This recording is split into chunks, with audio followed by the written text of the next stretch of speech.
محمود خان اچکزئی کی 1 مارچ کو قومی اسمبلی میں کی گئی تقریر سے میں اس طرح متاثر نہیں ہوا جیسے 2002 میں ہوا تھا، جب انتخابات کے بعد اسمبلی اجلاس میں وہ پہلی دفعہ کھڑے ہوئے اور ایسی تقریر کی کہ پورا ہاؤس دم بخود رہ گیا۔ میں نے محمود اچکزئی کا نام تو سن رکھا تھا، لیکن انہیں سن پہلی دفعہ رہا تھا۔ میں سیاسی رپورٹنگ شروع کر چکا تھا اور ان تمام بڑے سیاستدانوں کو براہ راست سننے اور ملنے کا موقع مل رہا تھا، جنہیں اس سے پہلے صرف ٹی وی پر سنا تھا۔ بڑے بڑے نام تھے جو محض دور سے بڑے لگتے تھے، لیکن جوں جوں سیاسی رپورٹنگ کرنا شروع کی اور ان کے سیاسی اور ذاتی کردار سامنے آنا شروع ہوئے تو دھیرے دھیرے وہ سارا رومانس سائیڈ پر ہو گیا اور وہ مجھے عام سے لوگ لگے جو اپنی چالاکی اور ذہانت سے دوسروں کو سنہرے خواب دکھا کر یہاں پہنچ گئے تھے، اور اب وہ ان کی زندگیاں بدلنے کے بجائے سب کچھ اپنے خاندان کے لیے اکٹھا کر رہے تھے۔ مجھے محمود اچکزئی دوسرے اسمبلی ممبران سے مختلف لگے کہ وہ پنجاب اور سندھ کے سیاستدانوں کی طرح اقتدار کے بھوکے نہیں تھے اور انہیں اور ان کے خاندان کو پاور میں حصہ نہیں چاہیے تھا۔ وہ ایک ایسے باغی تھے جو پرومیتھس کی طرح زمینی دیوتاؤں سے لڑنے آئے تھے۔ انہیں تقریر کرتا دیکھ کر قدیم روم کی سینٹ کے سینیٹرز یاد آ جاتے تھے۔ جس دن ظفر اللہ جمالی کو وزیر اعظم کا ووٹ ڈالنا تھا، اس دن سب ممبران اٹھ کر گیلریوں میں چلے گئے تاکہ گنتی ہو سکے کہ وہ کس کو ووٹ دے رہے ہیں، لیکن محمود اچکزئی اکیلے ہاؤس کے اندر بیٹھے رہے۔ انہوں نے بلوچستان سے ایک بلوچ وزیر اعظم کو ووٹ دینے سے انکار کر دیا تھا۔ ظفر اللہ جمالی خود چل کر ان کے پاس گئے۔ بلوچستان سے پہلا وزیر اعظم بن رہا تھا، لیکن بلوچستان کے پختون محمود اچکزئی نے ایک بلوچ وزیر اعظم کو ووٹ نہ دیا۔ ان کا جواز یہ تھا کہ جمالی مقتدرہ کے امیدوار ہیں، اس لیے میں انہیں ووٹ نہیں دوں گا۔ محمود اچکزئی اسلام آباد کے صحافیوں کے لاڈلے تھے۔ سب انہیں ہیرو مانتے تھے جو اقتدار کو جوتے کی نوک پر رکھتا ہے۔ اس لیے محمود اچکزئی ہاؤس کے اندر تقریر کرنے کھڑے ہوتے تو سب صحافی دوڑے دوڑے پریس گیلری میں چلے جاتے اور اگلے دن اخبارات محمود اچکزئی کی سرخیوں اور پارلیمنٹ ڈائری سے بھرے ہوتے۔ اس دوران محمود اچکزئی نے نواز شریف سے قربت بڑھائی، کیونکہ انہیں لگا کہ وہ مقتدرہ کے خلاف جدوجہد کر رہے تھے۔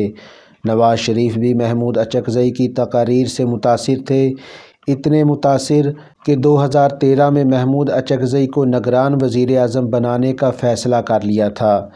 نواز شریف جب وزیر اعظم بنے تو انہوں نے محمود اچکزئی کے بھائی محمد خان اچکزئی کو گورنر بلوچستان لگا دیا۔ زرداری صاحب اس وقت صدر پاکستان تھے، جنہوں نے اس تقریر کی منظوری دی تھی۔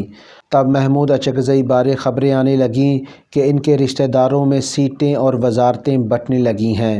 اس دوران محمود اچکزئی نواز شریف کے پاس مری اور رائے ون چکر لگانے لگے۔ نواز شریف نے ہی بلوچوں اور پختونوں کی ڈیل کرائی کہ بلوچستان میں 2.5 سال بلوچ اور 2.5 سال پختون وزیر اعلیٰ ہوگا۔ پہلی باری ڈاکٹر عبد المالک بلوچ کو دی گئی۔ محمود اچکزئی اس پاور پولیٹکس ڈیل میں شریک تھے اور اپنے خاندان کے لیے اقتدار میں حصہ بھی لے رہے تھے۔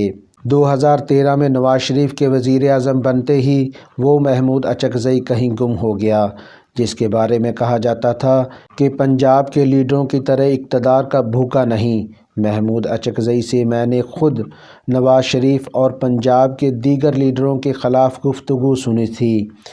میاں نواز شریف نے 2008 کے الیکشن کا بائیکاٹ کر کے دوبارہ الیکشن میں حصہ لیا تو محمود اچکزئی کو لگا کہ پنجاب کے لیڈر نواز شریف نے ان کے ساتھ دھوکہ کیا ہے، کیونکہ محمود اچکزئی اس الائنس میں شامل تھے جس نے الیکشن کا بائیکاٹ کیا تھا، لیکن نواز شریف نے جب ان کا نام نگران وزیر اعظم کے لیے فائنل کیا تو اچکزئی نے سب کچھ بھلا دیا۔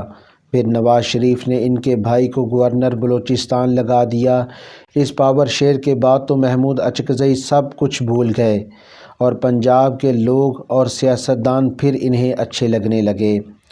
اگرچہ لاہور کے ایک جلسے میں محمود اچکزئی نے پنجابیوں سے گلہ کیا تھا کہ جب افغان پختونوں کی انگریزوں سے لڑائی ہوئی تو انہوں نے انگریزوں کا ساتھ دیا، اگرچہ کسی پنجابی نے انہیں یہ طعنہ نہیں دیا کہ جب پنجاب پر افغانستان اور وسطی ایشیا سے حملے ہوتے تھے تو اچکزئی اور دیگر قبائل کے کتنے لوگ ان افغان حملہ آوروں سے لڑتے تھے یا انہیں سرحد پر روک لیتے تھے۔ محمود اچکزئی حکومت کی طرف سے افغان بارڈر پر لگائی گئی باڑ کے سخت خلاف رہے ہیں۔ انہوں نے یہاں تک کہا کہ ہم اس باڑ کو نہیں مانتے، اسے یہاں سے اکھاڑ پھینکو۔ محمود اچکزئی کے ذہن میں جو گریٹر پختونستان کا تصور تھا، اسے سن کر ایک دن ہمارے دوست سلیم صافی، جنہوں نے محمود اچکزئی کو کھانے پر بلایا ہوا تھا، سمیت ہم سب نے دانتوں میں انگلیاں دبا لیں۔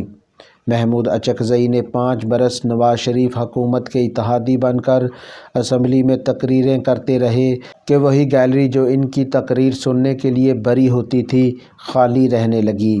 کسی صحافی کو دلچسپی نہ رہی کہ بلوچستان سے آیا پختون اب کیا انقلابی تقریر کرتا ہے، کیونکہ سب کو پتہ تھا کہ وہ نواز شریف کے اتحادی بن چکے ہیں۔ وہ اپنا ڈنک اپنے بھائی کو گورنر بلوچستان لگوا کر نکلوا چکے تھے۔ عمران خان، جو کبھی محمود اچکزئی کی ایسی تقریر سن کر ان کے فین ہوئے تھے، وہ بھی مایوس ہوئے اور ایک دن انہوں نے اپنی تقریر میں مان لیا کہ انہیں محمود اچکزئی بارے غلط فہمی ہوئی تھی۔ خان نے طنزاً کہا کہ محمود اچکزئی بڑے انقلابی بنتے ہیں جبکہ وہ سپورٹ نواز شریف کو کرتے ہیں۔ محمود اچکزئی نے پاناما کیس میں سپریم کورٹ کی طرف سے میاں نواز شریف کو عمران خان کی پٹیشن پر ملنے والی نااہلی اور جیل کی سزا کی مذمت کی تھی، جس پر خان صاحب ان سے ناراض بھی ہوئے۔ آج محمود اچکزئی نے عمران خان کو اپنی ایک تقریر سے مجبور کر دیا ہے کہ وہ انہیں صدارتی امیدوار بنا دیں، جیسے نواز شریف نے ان کی تقریر سے متاثر ہو کر 2013 میں انہیں نگران وزیر اعظم بنانے کا فیصلہ کر لیا تھا۔ مان لیں کہ محمود اچکزئی پنجاب کے دونوں بڑے لیڈروں سے زیادہ سمجھدار اور پاور پولیٹکس کے ماہر ہیں۔ نواز شریف اور عمران خان جیلیں بھی بھگت رہے ہیں اور محمود اچکزئی بغیر جیل جائے ان دونوں سے پاور میں شیئر بھی لیتے ہیں اور بلے بلے بھی کروا دیتے ہیں۔ 2002 میں محمود اچکزئی کی نواز شریف کے حق میں کی گئی تقریر نے انہیں ہیرو بنا دیا تھا۔ اب 20 سال بعد محمود اچکزئی کی ایک تقریر نے انہیں پھر ہیرو بنا دیا ہے۔ اس دفعہ ان کے آئیڈیل عمران خان ہیں۔ محمود اچکزئی سے بہتر پاکستانی سیاستدانوں، میڈیا، عوام اور مقتدرہ کو کوئی نہیں جانتا۔ پاور پولیٹکس بھی کرنی ہے اور انقلابی بھی رہنا ہے، یہ فن صرف محمود اچکزئی کو ہی آتا ہے۔ وہی پی ٹی آئی جو انہیں نواز شریف کا حامی ہونے پر گالیاں دیتی تھی، آج انہیں صدر پاکستان کا امیدوار بنا چکی ہے۔ یہ ہے محمود اچکزئی کی تقریر کا جادو، جو کبھی نواز شریف پر چل جاتا ہے تو کبھی عمران خان پر۔ ان دونوں کو وہ مقتدرہ کا حمایت یافتہ بھی کہتے ہیں، لیکن یہ دونوں باری باری انہیں کبھی نگران وزیر اعظم تو کبھی صدر کا امیدوار بنا دیتے ہیں۔ وہ دونوں سزائیں اور جیلیں بھگتتے رہتے ہیں اور محمود اچکزئی ہیرو ہی رہتے ہیں، کبھی نواز شریف کے تو کبھی عمران خان کے۔ یہی سیاست ہے۔